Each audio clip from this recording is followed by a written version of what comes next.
Hello everyone, thank you for subscribing to my channel. Please, if you haven't, please do.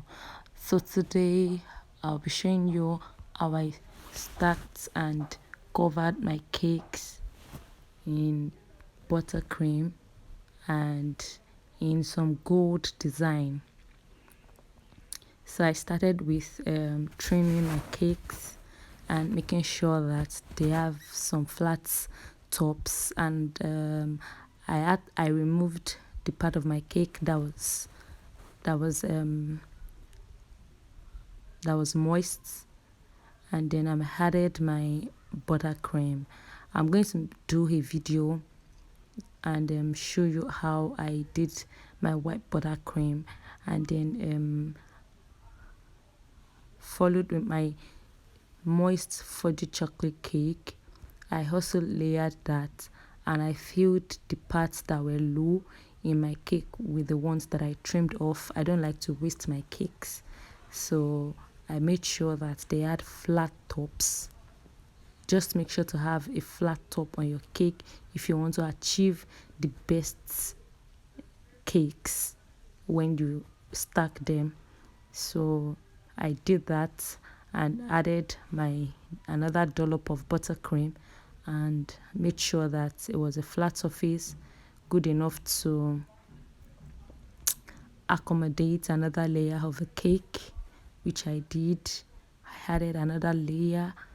I did the same with that too. I made sure I layered that cake too. I purposely went through all this process just for you to see. I didn't fasten all this part because I wanted to see how I achieved this beautiful gold cake. So I made sure I had a flat surface, added my buttercream and the last layer of the cake before I set to start trimming the cakes. And when trimming your cakes, you make sure that your palette knife and your cake are on the flat surface, making sure that all the layers are equivalent to your palette knife, so that you won't have to cut deep into your cake. So I make sure I cleaned my workspace. I like to do that a lot before I started trimming my cakes, and I trimmed them, trimmed, and made sure that I had a straight side on my cake. And I also trimmed some part of my last layer of the cake because I noticed that my cake was sitting on the side, like it was sliding on. It was sitting on the side. It wasn't straight. A part of the cake was higher than the other one, so I had to trim the top of the cake. And then most bakers use their plums.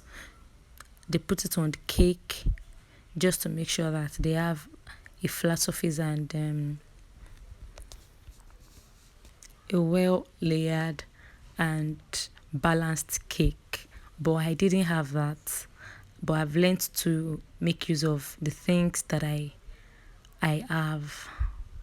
So I made sure that I got the flat surface, and I used my ruler to check all the sides, and I realized that I had the same inches on all the sides. So I was good to go in covering my cakes. So I started with some buttercream. You don't need lots of buttercream. Yeah, lest I forget, that dowel I was showing you, I stacked my cakes. I stack most of my cakes, in fact all my cakes, with dowel rods, especially these tall ones, just to avoid stories that touch. It keeps your cakes sturdier and safe wherever they are. They don't move out of the board in case you are going to deliver them in long distances. Even if I'm not delivering my cakes to long distances, I just make sure I stack all my cakes as low as 2 layers. I stack them because I've had an experience of my cakes sliding off the box. Of the board. One of the layers of the cake slid off, and it was such a disaster. So since that time, I stack my cakes and I made sure to clean my surface, my workspace. I like to do that a lot. It makes my life easier. I just like it. It gives me vibe to work when I have a clean space. So I made sure to mix my buttercream well so that I will avoid air pockets while applying the buttercream on the cake. It avoids air pockets, just make it so creamy. So I started adding my buttercream on the cake. The purpose of this part of the cake, which is crumb coating, is to coat your crumbs, as it is said. Basically just to snatch your crumbs from getting into the last last layer of the cake, which is the last coating. It makes your cake neat. This part just basically catches your crumbs, holds everything that can be a disaster on your cake surface when you are done. It prevents the last parts of the cake, the decoration part of the cake, the fruiting part of the cake. It prevents it from being messed up. The last part doesn't have the crumbs and everything. It makes it just very neat. So I made sure to get a flat surface on the cake. This part of the cake, which is crumb coating, doesn't have to be perfect. It doesn't have to be perfect, but it has to basically just snatch your crumbs in and just make sure that everything is fine, everything is in perfect state.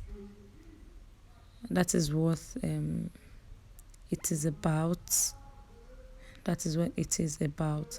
So I made sure to do that, and after I did this, I put it out on my counter just for about 30 minutes. You can put it in your fridge, but I couldn't do that. So after 30 minutes, I brought it back on my workspace and I started covering with a thicker layering of the buttercream, which is the last coating. That's the final coating.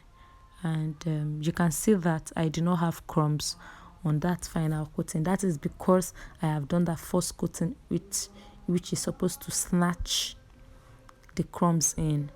So I have a very neat surface, especially the fact that my buttercream is white. I do not want any stains on them. So I mixed my buttercream well, just to avoid air pockets. It makes it easier when you're working. You don't have air pockets there, air pockets here. So I did, and I applied it on it, and I made sure that I got a flat surface on top of my cake, a very, very flat surface, with my smaller palette knife before I started scraping with my metal scraper. I scraped my metal scraper. When doing this, make sure after you have removed the buttercream from your scraper, you clean it off so that you don't get to put back the buttercream you have removed again on the cake. So just make sure to have some kitchen towel or napkins by the side. So I did that. I kept on going all around the cake. I did that well. I went all around the cake. I went as much as I could. This process of the cake needs you to be very patient. You should go as long as you should, just to get a perfect side and smooth side of your cake. I did that as much as I could just to get what I wanted which is a smooth and straight sides of the cake. I did that. I didn't fasten this process so you'd see how long it took me to get that straight side. It didn't take that much, but I was patient and it was worth it. And then I noticed that I had some part of the cake after I had gotten the straight and flat surface and crisp edge, and I noticed that I had to apply some buttercream again because I wasn't getting the flat surface that I wanted. The buttercream wasn't sufficient to the top part, so I had to apply it again and scrape it again.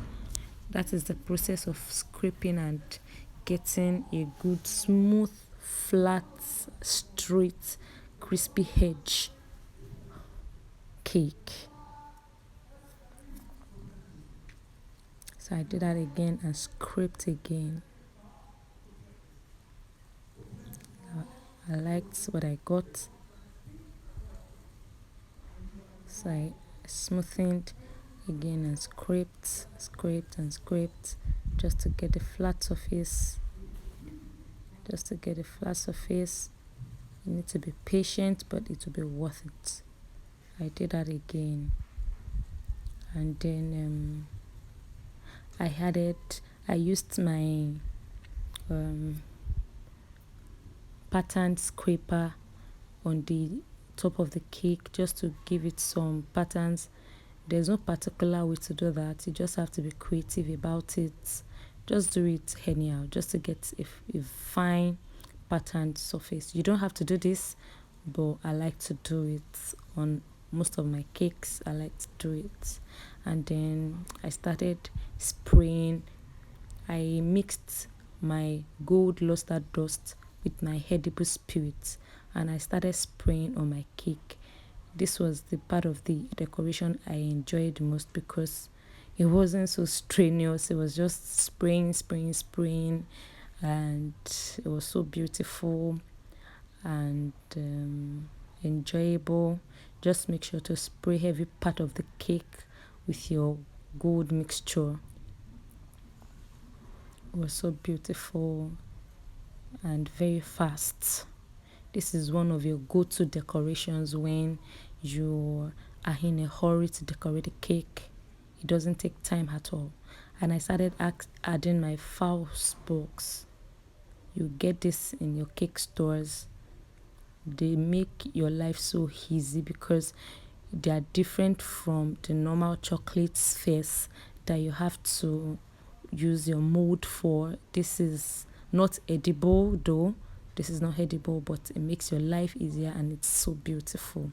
Just be creative while arranging them. Take your time to arrange them beautifully, carefully, making sure that your hand does not get in touch with your cake while you are even spraying too.